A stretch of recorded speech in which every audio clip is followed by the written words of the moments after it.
안녕하십니까. 오늘 읽은 말씀은 아가서 1장입니다. 아가서 1장.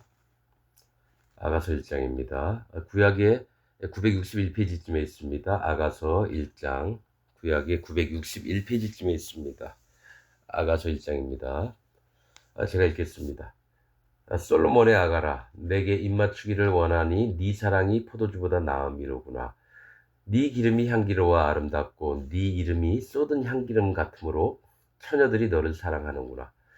왕이 나를 침공으로 이끌어 들이시니 너는 나를 인도하라. 우리가 너를 따라 달려가리라. 우리가 너를 인하여 기뻐하며 즐거워하리니 네 사랑이 포도주에서 지남이라. 처녀들이 너를 사랑함이 마땅하니라. 예루살렘 여자들아, 내가 비록 검으나 아름다우니 게달의 장막 같을지라도 솔로몬의 휘장과도 같구나. 내가 일광에 쬐어서 거무스름할지라도 흘겨보지 말 것은 내 어미의 아들들이 나를 놓아여 포도원 지기를 삼았음이라. 나의 포도원은 내가 지키지 못하였구나. 내 마음에 사랑하는 자야, 너의 양떼 먹이는 곳과 오정에 쉬게 하는 곳을 내게 구하라. 내가 네 동무 양떼 곁에서 어찌 얼굴을 가리운 자 같이 되랴. 여인 중에 어여쁜 자야, 네가 알지 못하겠거든. 양떼의 발자취를 따라 목자들의 장막 곁에서 너의 염소 새끼를 먹일지니라. 내 사랑아, 내가 너를 바로의 병거의 준마에 비하였구나. 네 두 뺨은 따은 머리털로, 네 목은 구슬 꿰미로 아름답구나. 우리가 너를 위하여 금사슬을 은을 박아 만들리라. 왕이 상에 앉았을 때에 나의 나도 기름이 향기를 토하였구나. 나의 사랑하는 자는 내 품 가운데 몰약 향낭이요, 나의 사랑하는 자는 내게 엔게디 포도원의 고베라 송이로구나. 내 사랑아, 너는 어여쁘고 어여쁘다. 네 눈이 비둘기 같구나. 나의 사랑하는 자야, 너는 어여쁘고 화창하다. 우리의 침상은 푸르고 우리 집은 백향목, 들보, 잣나무, 석가래로구나. 아멘. 여러분, 아가서 많이 읽어보셨을 텐데 이거 시죠 뭐. 시 같은 거고 사랑의 표현인데, 이게 참 그래요. 너는 누구고 나는 누구고 또 너를 또 나를 인도하라. 뭔 얘기인지 아무것도 모르죠 뭐. 그런데 이제 마음에 있는 걸로만 이게 제가 한번 해볼게요. 하나님이 어떻게 얘기하실지 잘 또 알려주시길 바라고 그렇습니다. 자, 에, 솔로몬의 아가라. 이 아가라는 그 말뜻은 하나님의 사람을 얘기합니다. 아가. 그래서 하나님의 종과 하나님과 연합한 자, 이걸 얘기를 합니다. 그래서 이 사랑하는 자가 하나님의 사람을 얘기를 하는 거예요. 종들을 얘기를 하고 연합한 자를 얘기를 하고. 그래서 하나님이 우리에 대한 사랑의 글입니다. 특히 마음이 연합된 자들, 그런 자들을 얘기를 해요. 에, 내게 입맞추기를 원하니 네 사랑이 포도주보다 나음이로구나. 근데 이게 뭐냐면 하나님께서 우리를 보셨을 때에 그 마음이 포도주보다 낫대요. 포도주는 기쁨을 얘기를 합니다. 어떤 기쁨보다도 네 사랑, 네가 나를 사랑하는 마음과 이런 자세들이 너무 이쁜 거예요. 그래서 포도주보다 낫다라는 거죠. 왜냐면 포도주는 많이 먹으면 취하거든요. 그럼 기분이 흥얼흥얼 내고 노래도 부르고 할 수 있는데, 그거보다 더 겉으로 이게 취해서 보는 것보다도 그 마음 중심이 너무 아름다운 걸 얘기를 하는 거예요. 그래서 3절, 네 기름이 향기로워 아름답고 네 이름이 쏟은 향기름 같으므로 처녀들이 너를 사랑하는구나. 이 얘기 뭐냐면, 네 기름이 향기로워, 네가 갖고 있는 기름, 그 마음에 있는 성령님이 너무 성령님이 너를 통해서 하시는 그 일들이 너무 아름답다라는 거예요. 향기가 나고. 또 네 이름, 보통은 뭐가 있냐면 이름에는 자기가 있습니다. 항상 하나님께서 얘기하실 때 내 이름을 둔 곳에서, 택한 곳, 내 이름을 하나님이 드러내려고 택한 곳, 그 이름, 그 얘기를 해요. 이름이 그래서 많이 중요합니다. 레위 제사장들이 각 곳에 도피성도 두시고 그 성들을 주셨어요. 이스라엘 각 지파에서 그 나뉘게 하셔가지고. 그래서 하나님의 이름을 그곳에 두려고 하는 거예요. 어디 아무데가 아닙니다. 하나님이 마음에 연합된 자들에게 하나님 이름을 두시려고 했던 것처럼 연합된 자들의 이름이 그 쏟은 향기름 같으며, 그러니까 너무 확 사방에 퍼지는 거예요. 쏟은 향기름. 그러니까 이건 뭐냐면 성령이 우리에게 임하시면 성령님께서 우리를 인도하셔서 전 세계를 향해서 이렇게 그 향기, 하나님의 그 향기들을 뭡니까? 그 널리 알리려고 한다는 거예요. 쏟은 향기름 같으므로 처녀들이 너를 사랑하는구나. 처녀라고 표현하는 것은 앞으로 하나님의 아내 될 자들이에요. 구원받을 자를 얘기를 하는 거예요. 처녀들이 너를 사랑하는구나. 왜냐하면 그냥 남남이고 그러면 쳐다도 안 보고 저 사람이 사랑스러운지 아닌지 그냥 훅 하고 지나가는데, 마음을 같이 했던 자들은 그의 향기로운 그 냄새로 인해서 사모하는 마음들이 서로가 있는 거예요. 근데 실제로 이거는 하나님의 종에게 인도를 받는 하나님의 백성들이 이렇게 처한 현실을 처해 있는 것들을 보게 되는 거예요. 쭉 한번 읽어보면 그게 더 자세히 나오는데, 왕이 나를 침궁으로 이끌어 들이시니, 그러니까 하나님께서 나를 침궁으로, 내가 하나님의 아내 될 자거든요. 연합하고 그분의 구원과 또 하나님의 보호하심과 하나님이 나를 이끌어서 우리 예수 그리스도의 신부로 만들려고 그러시는 거예요. 나를 침궁으로 이끌어 들이시니 너는 나를 인도하라. 그 처녀들이 얘기하는 거예요. 처녀들이 하나님께 연합된 자에게 우리도 같이 가자 이거예요. 우리가 너를 따라 달려가리라. 우리가 뭡니까? 처녀들이 너하고 같이 가자 이거. 왜냐면 하나님 모든 사람들을 다 신부로 맡고 싶어하고 자녀로 두시려고 한다는 거예요. 너를 따라 달려가리라. 우리가 너를 인하여 기뻐하며 즐거워하니 네 사랑이 포도주에서 진함이라. 두 번 얘기하죠. 아까도 네 사랑이 포도주보다 2절에 나음이로구나 했듯이, 네 사랑이, 하나님을 사랑하는 마음이 포도주보다 더 낫다는 거예요. 진함이라. 처녀들이 너를 사랑함이 마땅하니라. 즉 하나님께 예비된 자들이 그 하나님의 종, 하나님의 연합된 자를 너무너무 사랑하게끔 되는 거예요. 마땅하니라. 5절, 예루살렘 여자들아 내가 비록 검으나 아름다우니 게달의 장막 같을지라도 솔로몬의 휘장과도 같구나. 이 예루살렘 여자들은 뭔 얘기하냐면 처녀들이 아니에요. 종교인들을 얘기를 하는 거예요. 종교인들. 예루살렘 여자들아, 그냥 겉은 하나님 믿고 있는데 종교적으로 믿고 있는 여자들을 얘기해요. 내가 비록 검으나, 겉은 거무틱틱해요. 아름다우니 게달의 장막 같을지라도 솔로몬의 휘장과 같구나. 여기 뭐가 있냐면, 내가 비록 검으나라는 거는 내가 마음이 하나님 앞에 심판받을 자라는 걸 인정하는 게 아름답다라는 거죠. 내가 비록 검으나. 그래서 야곱의 가축들도 아롱진 것, 검은 것들이 태어났어요. 다 야곱의 재산 목록에 들어가요. 그 다음에 게달도 검다라는 뜻입니다. 검은 장막이라는 뜻이에요, 게달이. 그러니까 남들이 보기에 낮춰봐요. 아유, 뭐 저런 데서 사냐? 그렇듯이 게달의 장막 같을지라도 솔로몬의 휘장과도 같구나. 이건 하나님이 보신 시각이라는 거죠. 네가 거무틱틱하고 좀 되게 헐춤해 보여도 하나님 눈에는 하나님의 왕궁에 있는 휘장보다도 더 훌륭하게 보인다는 거예요.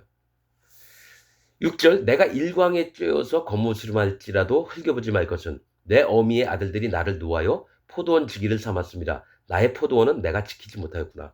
왜 이딴 얘기를 할까?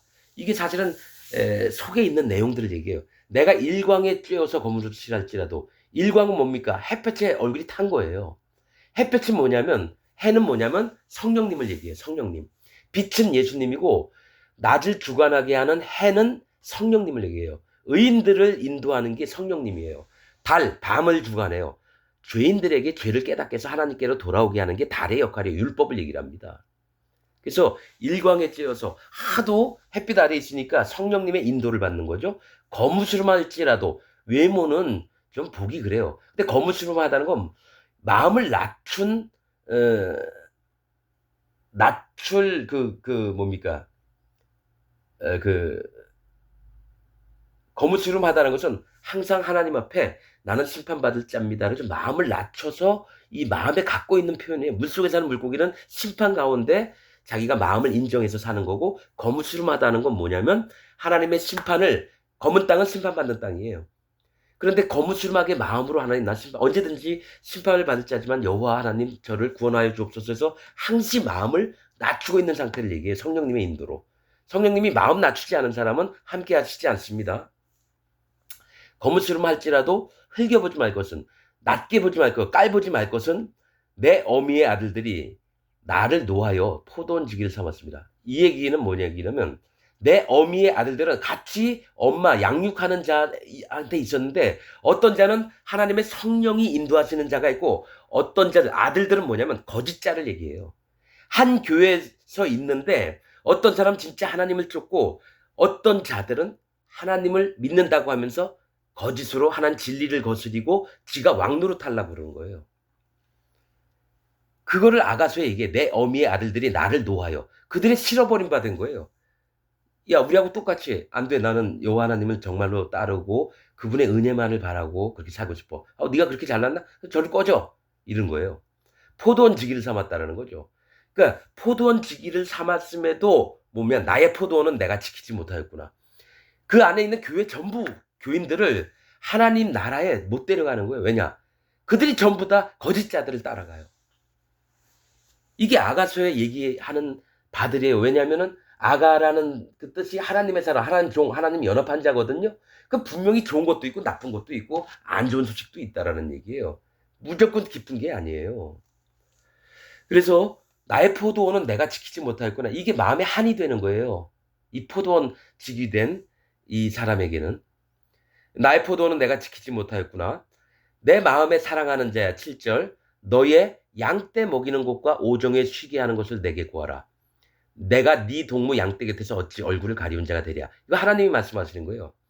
이 내 마음에 사랑하는 자야 하나님과 연합한 자예요. 거짓자하고 섞이지 않은 자. 너의 양떼 먹이는 곳, 너가 양 키우는 양떼 먹이는 곳하고 오정에 쉬게 하는 곳을 내게 구하라. 즉 오정은 12시 아주 뜨거운 햇볕이 내릴 때 어디 그늘에 가서 쉬어야 되는데 그곳을 알려달라는 거예요. 양떼 먹이는 곳이 어딘지 내게 구하라. 내가 네 동무 양떼 곁에서. 자, 내가 이 목자야예요. 목자인데 너와 함께 있는 양떼, 네 동무라고 얘기하는 거예요. 그러니까 진짜 하나님의 교회에 얼마 안 되는 이 무리를 얘기를 하는 거예요. 내가 네 동무 양떼 곁에서 어찌 얼굴을 가리운 자가 내가 내 얼굴을 너희에게서 돌리지 않을게 라고 하나님이 표현을 하신다는 거예요. 너가 힘들고 어려울지라도 내가 네 곁에서 함께 지키고 또 함께 할게. 어찌 얼굴을 가리운 자 같이 되랴. 이렇게 얘기해. 자, 8절 여인 중에 어여쁜 자야. 네가 알지 못하겠거든. 여인은 뭡니까? 하나님과 결혼할 자를 얘기를 해요. 하나님의 자녀될 백성들을 얘기를 하고 어여쁜 자야. 어여쁜 자는 하나님과 마음이 연합된 자예요. 네가 알지 못하겠거든. 너도 모르는 게 있겠지. 양떼의 발자취를 따라 목자들의 장막 곁에서 너의 염소 새끼를 먹일지니라. 네가 알지 못하겠거든. 너도 모르는 게 있잖아. 양떼의 발자취를 따라 목자들의 장막 곁에서 너의 염소 새끼를 먹일지니라. 이 얘기 뭐냐면 양떼의 발자취를 따라가는 거죠. 하나님이 어떻게 양무리를 이끄시는지 너가 모르겠으면 목자들의 장막이라는 건 우리 앞에 있었던 믿음의 선진들을 얘기를 하는 거예요.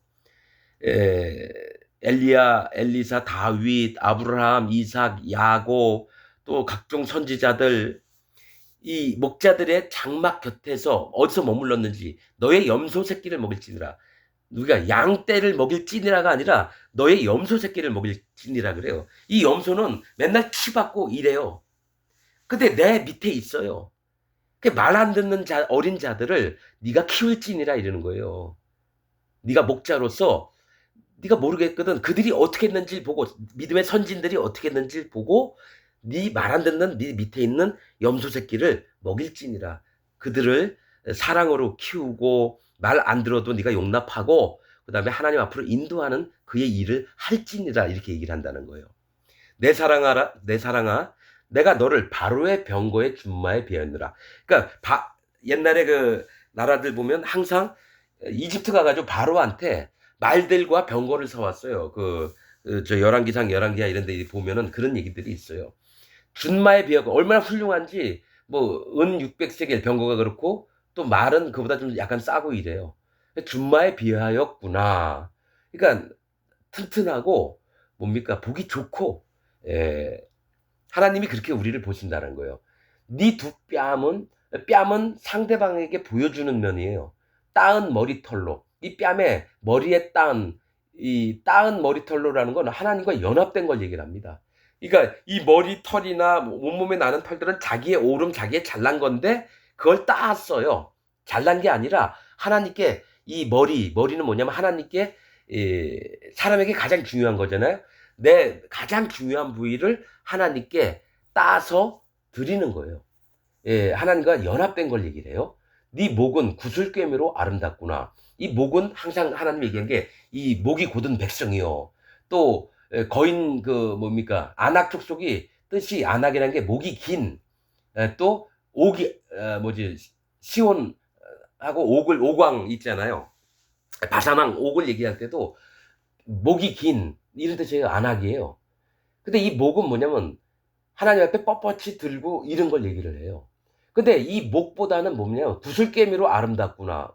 이 목을 감추는 거예요. 하나님 앞에. 뭘로? 진주. 하나님 말씀으로. 구슬깨미로 아름답구나. 예?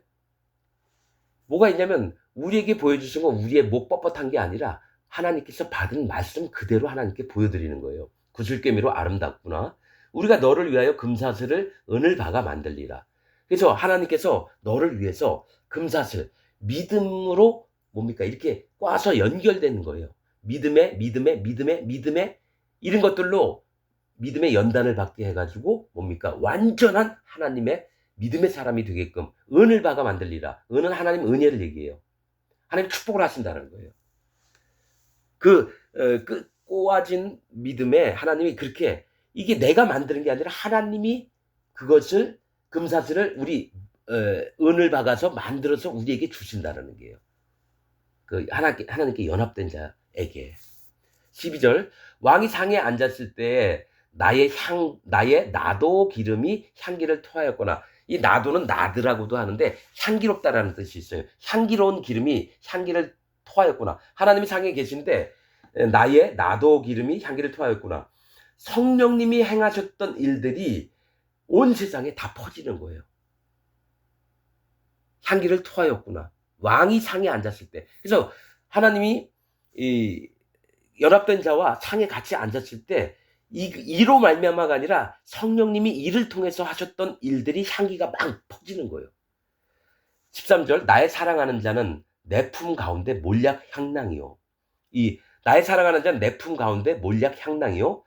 낮은 마음이 가득해서 이 몰약 향낭은 성령 주머니를 얘기하는 겁니다. 향기가 나는 성령 주머니. 이 얘기 뭐냐면 관유를 만들 때 몰약과 육개와 창포와 또 계피와 또 뭡니까 흰 감람류, 흰 한인이 필요해요. 그래서 전 시간에는 이제 계피에 대해서 얘기했어요. 500세겔, 몰약도 500세겔이에요. 500세겔은 뭡니까 하나님 은혜를 얘기해요. 500이라는 숫자는 하나님 은혜를 얘기하는데 이 예수님도 몰약과 황금과 유향과 이거를 받았지 않아요. 그렇듯이 몰약은 정말 다양하게 쓰입니다. 그런데 이게 관유를 만드는 재료예요. 관유를. 이게 약간 끈적끈적한 그런 성분이 있나 봐요. 냄새도 나고. 그래서 몰약 향낭이요. 이게 옛날에는 향품으로 많이 썼나 봐요. 또 비싸고. 이게 500세겔이에요. 이거 관유를 만든 관유는 기름은 성령님을 얘기하는데 이 성령님이 행하시면서 있는 일, 마음 자세들을 얘기를 하는 거예요, 사실은. 몰약 향낭이 낮은 마음을 가득히 갖게 하는 주머니라고 하는 거예요. 몰약 향낭이요. 향기를 계속 뿜어내요. 14절 나의 사랑하는 자는 내게 엔게디 포도원의 고베라 송이 같구나. 이 엔게디 포도원의 엔게디는 염소 새끼를 얘기합니다. 염소 새끼. 왜요? 나의 사랑하는 자는 엔게디 포도원의 고베라 송이 같구나. 이 얘기 뭐냐면 염소 새끼는 말 안 듣는다 그랬잖아요. 속죄제 쓸 때 쓰는 거예요. 보통은 순종하는 자가 양으로 표현하고 말 안 듣는 자가 염소인데 정결한 짐승에 속해요. 말 안 듣는다고 부정한 건 아니에요. 말 안 들어도 하나님이 되책임질하고 쪽발이 갈려있으면 우선 거기까지는 하나님 백성이 돼요. 그런데 말을 계속 안 들으면 이제 하나님 백성이 안 되는 거고 그래도 자기를 꺾고 하나님 앞에 나아오면 진짜 하나님 백성이 되는 거죠. 그래서 염소 새끼는 뭐냐면 뭐 얘기만 하면은 자꾸 치받아요. 그렇다고 또 얘기 듣고 치받다가 또 얘기 듣고 이게 어린 자들을 얘기를 하는 거죠 사실은. 엔게디 그러니까 길러야 되는 거예요. 염소 새끼를 순한 양으로 만들어야 되는 거예요. 어린 양으로. 그 다음에 수양이 되게 하고 송아지가 되게 하고 이게 순서입니다. 엔게디 포도원에 고벨화 송이가 있고 고벨화는 황적세계 물들이다 뭐 이런 뜻이 있습니다. 이 얘기는 뭐냐면 에, 이 염소 새끼에게 뭡니까? 이 하나님의 은혜들을 물들여줘서 이를 변화시키는 책임이 있는 거예요. 포도원의 고벨화 송이구나. 내 사랑아 너는 어여쁘고 어여쁘다. 네 눈이 비둘기 같구나. 자, 계속해 이제 비둘기는 여미마, 비둘기, 우는 자라는 뜻이 우는 자. 하나님, 나는 심판받을 자입니다. 하나님, 저를 불쌍히 여겨주셔서 저를 구원하여 주옵소서. 이렇게 낮아진 마음이 비둘기예요. 성경에서는 비둘기, 산비둘기 둘이나 집비둘기 새끼 둘, 하나님의 보호가 필요해요. 그리고 우는 자는 뭡니까? 하나님께 도움을, 구원을 마음으로부터 받은 자, 낮아진 자들이 비둘기예요. 그래서 성령이 예수님 세례받을 때 비둘기처럼 내렸다는 건 성령이 임하시는 자들은 비둘기와 같아야 된다는 거예요. 이 성경에 다 비밀들입니다. 너는 어여쁘고 어여쁘다. 네 눈, 네 마음이, 눈은 마음을 얘기하거든요. 비둘기 같구나. 우는 자 같구나. 낮아진 마음이구나. 이 얘기를 하시는 거예요. 16절, 나의 사랑하는 자야. 너는 어여쁘고 화창하다. 우리의 침상은 푸르고. 그러니까 나의 사랑하는 자야. 너는 하나님 보시기에 너무 이쁜 거예요. 그 다음에 화창해요. 화창하다고요. 정말 이 좋은 날씨를 얘기를 하죠. 우리의 침상은 푸르고. 그러니까 너와 나가 함께 한 곳에서 눕고 쉬고 서로가 안고 하는 곳은 푸르고 생명력이 있다는 거. 푸르다라는 건 상수리나무를 얘기할 땐 푸른 걸 얘기를 해요. 그런데 하나님은 푸른 걸 좋아하셔요. 생명이 있는 걸 좋아하십니다. 죽은 거 싫어하셔요, 하나님은. 그래서 시체를 만지면 부정해진다는 얘기가 얼굴 모양은 사람 모양인데 만지면 차가워요. 살아있지 않아요. 그럼 같이 부정해지는 거예요. 하나님 푸른 걸 좋아해요. 생명력 있는 거. 그래서 생명력 있어 보였는데 가서 열매를 따려고 보니까 무화과나무가 없어서 예수님이 어떻게 영영토록 이게 그 다음날 갔더니만 말라 죽어 있죠. 푸르고 7절 이제 마지막 절입니다. 우리 집은 백향목, 들보, 잣나무, 석가래로구나. 우리 집은 그러니까 너와 내가 사는 집은 백향목, 들보. 하나님은 어떤 나무를 좋아하시냐면 백향목, 잣나무, 종려나무 이런 거 좋아하십니다. 그래서 백향목으로는 들보. 들보가 뭐냐면 기둥과 기둥 사이에 위에 길게 그걸 연결하는 거예요. 위에. 그래서 지붕을 얹을 수 있죠. 그다음에 잣나무 석가래로구나. 석가래는 지붕 들보나 석가래는 뭐냐면 지붕을 얹는 거예요. 안전하게 하는 것을 얘기를 하는 거죠. 하나님의 덮임, 보호를 얘기하고 잣나무 석가래로구나. 그래서 우리 집은 쓰는 재료가 백향목, 들보, 잣나무, 석가래인데 하나님이 인정하시는 제목들이라는 거예요. 레바논 백향목이라잖아요. 레바논 치다라는 뜻이고 백향목은 뭡니까? 툭툭 한 3, 40m, 50m 막 이렇게 올라가서 너무너무 장대한 나무예요. 하나님 보시기에 좋은 나무라는 얘기예요. 하나님이 인정하시는 나무들이라는 거예요. 그래서 이 백향목으로 솔로몬 전을 짓기도 하고 또 왕궁도 짓기도 하고 이랬습니다. 잣나무는 노아의 방주를 만들 때 쓰던 나무입니다. 그래서 우리가 지금 이 아가서 1장을 보면서 뭘 얘기를 하냐면 너가 어떤 일을 겪었든지 네 마음에 나와 함께 연합할 때에 내가 너무 너가 보기에 이쁘고 또 모든 보는 이들이 너를 따라서 가기를 원한다 이거죠. 그러나 거짓잔 되지 말아라 이거예요. 어미의 아들들이라면 우리 오빠들 아니에요. 뭐라고 했죠? 내 어미의 아들들이라면 우리 오빠예요. 같이 한 교회에 있었어요. 근데 그들은 여호와 하나님을 따르는 게 아니라 자기를 따라요. 하나님 말씀을 전하는데 자기가 지어낸 말로 한다라는 거예요. 진리의 말씀으로 하지 않고 성령의 인도를 안 받고. 그래서 그들은 나를 싫어해요. 그래서 포도원지구로 생활하면서 근데 그 다음에 나온 얘기가 뭡니까? 내가 포도원을 못 지켰다라는 거죠. 자책하는 거예요. 내가 뭐 능력이 더 있으면 좋겠는데 그들에게 쫓겨나는 걸 얘기를 하는 거예요. 분명히 앞으로 있어야 될 얘기고 여태까지 있어 왔던 얘기예요. 거짓자들이 더 우세합니다, 여러분. 지금 우리 기독교 중에 예, 진짜 많은 이들이 거짓에 넘어가서 예수님 잘 믿고 있어요. 그래서 심판은 때에 되면 알게 될 거예요. 땅을 치면서 후회하죠. 그래서 그러지 말라고 지금부터 얘기하는 겁니다. 지금부터 얘기하는 거고 기독교가 전부 다 바뀌어야 돼요. 왜냐? 교황의 손에서 놀아난 저기 천주교가 개신교하고 연합을 했거든요. 이슬람 때문에. 그래서 그 교리 몇 가지를 같이 믿기로 한 게 있어요. 그래서 그 영향을 받은 게 지금 개신교예요. 그 칼빈 루터도 마찬가지고 마틴 아니 칼빈도 마찬가지고 마틴 루터도 마찬가지고 뭐 찌빙글리 뭐 정말 수도 없이 고민하면서 성경 그 교리를 만들었는데 성화론 앞으로 성화된다. 하나님 이미 성화를 거룩하게 만들었는데 우리가 잘해야지 거룩하게 된다고 가르쳐요. 그게 천주교 교리거든요. 그게. 그래서 다시 한번 얘기하지만 이제 말씀 그 하나님 앞에 똑바로 정신 차리고 살아야 돼요. 모르면 모른다. 아니면 아니다. 하나님 앞에 솔직하게 인정하자는 거예요. 그게 정직한 거예요. 예, 여러분 그렇습니다. 오늘 이렇게 말씀을 함께 나누게 됐는데 여러분들도 이 말씀을 자세히 기억했다가 이렇게 좀 기억하고 다시 한번 좀 살펴보고 이랬으면 좋겠어요. 오늘 말씀을 마치겠습니다. 감사합니다.